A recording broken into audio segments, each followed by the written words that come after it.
네, 요즘 고화질 동영상 서비스가 확대되면서 소비자들의 통신망 이용량이 상당합니다. 정부가 망품질의 저하를 막겠다며 이 콘텐츠 기업들에게 책임을 지우는 법안, 이른바 이 넷플릭스법을 시행 중인데 시행된 지 불과 반년밖에 안 됐지만 벌써부터 회의론이 가득합니다. 먼저 신용훈 기자입니다. 지난해 12월 10일 시행된 전기통신사업법 시행령 개정안, 일명 넷플릭스법의 적용 대상은 하루 평균 이용자 수가 100만 명 이상이면서 전체 트래픽량의 1% 이상인 부가통신 사업자입니다. 이 기준에 따르면 넷플릭스와 구글, 페이스북뿐만 아니라 네이버와 카카오, 콘텐츠 웨이브 같은 국내 기업들도 적용 대상에 포함됩니다. 이들 콘텐츠 기업들은 트래픽 집중을 막기 위해 서버를 다중화하고 콘텐츠 전송량을 최적화하는 등 망의 안정적인 운영에 필요한 조치를 취해야 합니다. 이를 위반하거나 서비스 장애를 일으키면 과기부 조사를 받고 이후 시정명령과 함께 과태료 2천만 원의 처분을 받을 수 있습니다. 넷플릭스법 시행 이후 현재까지 서비스 장애가 일어난 사례는 총 5건으로 이 가운데 4건은 모두 국내 기업입니다. 망 사용료를 내지 않는 해외 콘텐츠 기업들을 규제하기 위해 만든 법이 매년 수백억 원의 망 사용료를 내고 있는 국내 기업들을 옥죄는 아이러니한 상황이 발생하고 있는 셈입니다. 국내 콘텐츠 기업들에 대한 역차별 논란이 지속적으로 제기되고 있지만 이를 해소하기에는 여전히 어려움이 많습니다. 해외 콘텐츠 기업에 대해 망 사용료 부과를 강제할 근거가 충분치 않기 때문입니다. 국회에선 콘텐츠 사업자의 망 이용료 부과를 법제화하려는 움직임이 있지만 이마저도 쉽지 않습니다. 미국이나 유럽에선 금지하고 있는 법을 국내에 적용하는 것은 망의 중립성을 훼손하고 늘어난 비용 부담을 결국 소비자에게 전가할 가능성이 크다는 우려 때문입니다. 이 같은 논란에 안정적인 서비스를 제공하기 위한 해법 찾기는 여전히 안개 속을 걷고 있습니다. 한국경제TV 신용훈입니다. 네, 플랫폼 기업들에게 망품질 유지 의무를 부과하는 이른바 넷플릭스법이 되레 한국의 기업을 옥죄고 있다는 소식, 산업부 양현주 기자와 함께 살펴보겠습니다. 양 기자, 이 국내 기업이 이 법 때문에 역차별을 당하고 있다고요? 네, 이 넷플릭스법 적용 대상 기준을 보면 직전 연도 3개월간 하루 평균 이용자 수가 100만 명 이상이면서 이 국내 총 트래픽량의 1% 이상인 사업자 이렇게 지정돼 있는데요. 예. 이 기준대로라면 현재 구글, 페이스북, 넷플릭스, 네이버, 카카오 웨이브 등 6개 업체가 포함됩니다. 해외 업체 3곳, 국내 업체 3곳이네요. 네. 맞습니다. 그런데 해외 사업자 트래픽 비율은 국내 사업자에 비해 10배가량 높습니다. 또 해외 기업과 달리 국내 기업의 경우 이미 통신사에게 수백억 원의 망 사용료를 지급하고 있죠. 국내 기업 입장에서는 망 사용료뿐만 아니라 품질 유지까지 이중으로 부담이 지어지는 셈입니다. 실제로 과기부 측에 따르면 아직까지 구체적인 기업명을 밝힐 수는 없지만 넷플릭스법이 적용된 국내 기업 중 일부가 재발 방지 대책으로 서버 증설을 제시했다고 합니다. 이 때문에 국내 기업에 대한 역차별이 아니냐라는 지적이 나오고 있는 겁니다. 대상은 국내랑 해외가 반반인데 실제 들여다보면 통신망은 해외 업체들이 더 많이 이용하는 반면 이제 부담은 국내 업체들이 더 많이 지고 있다 이런 거군요. 네, 대체 법이 어떻길래 이런 문제가 나오고 있는 겁니까?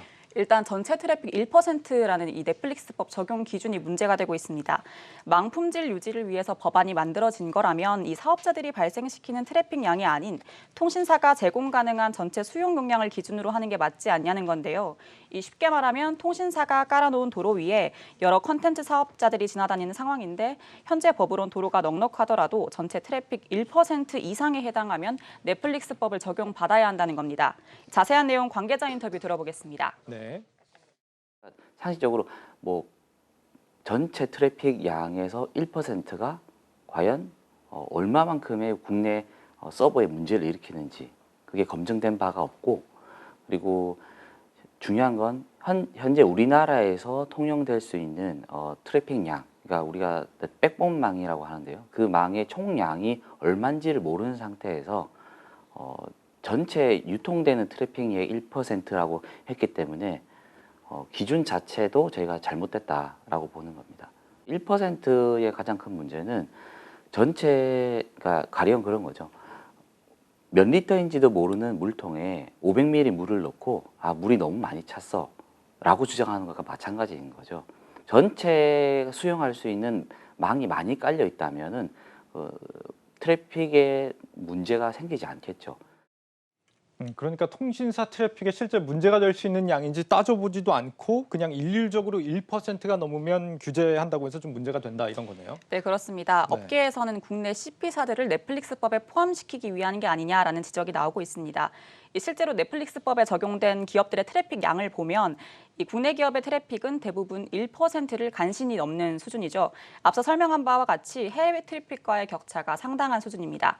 1%라는 기준이 애초부터 이제 국내 기업을 규제하려는 목적이 좀 강한 게 아니냐 이런 의구심을 지금 업계에서는 제기를 하는 거고 앞서 이제 자료를 보면 해외 기업들의 망 사용량이 굉장히 월등히 좀 많은 상황인데 적어도 이 법이 이제 해외 기업들에게 제대로 의무를 좀 지우고 있다라고 한다면 또 괜찮은 거 아닌가 싶습니다. 이 부분은 어떤 상황입니까?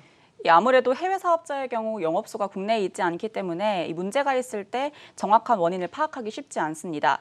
이렇기 때문에 현행 법에 따르면 국내 영업소가 없는 일정 규모의 부가통신 사업자의 경우 국내 대리인을 반드시 지정하도록 하는데 이 국내 대리인에게 자료 제출 등의 의무를 두고 있습니다만 서비스 안정성 확보 의무까지 강제하고는 있지 않습니다.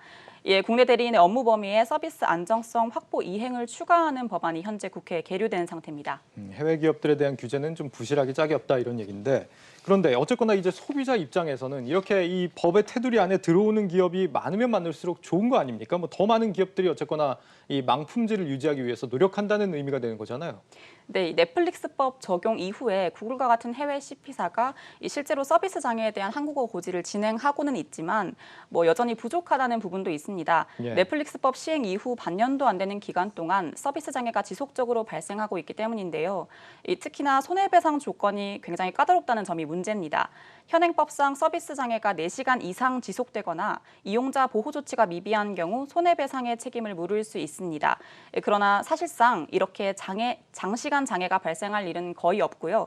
그리고 이마저도 무료 서비스일 경우에는 보상받을 수 없다는 조건이 있습니다. 예, 정리를 좀 해보면 넷플릭스법이 애매한 기준으로 국내 기업을 대상으로 포함해 시키고 있고 또 그렇다고 기업이 많이 참여한다고 해서 뭐 소비자한테 보탬이 되는 상황도 아니다 이런 얘기인데 손질이 좀 필요하겠습니다.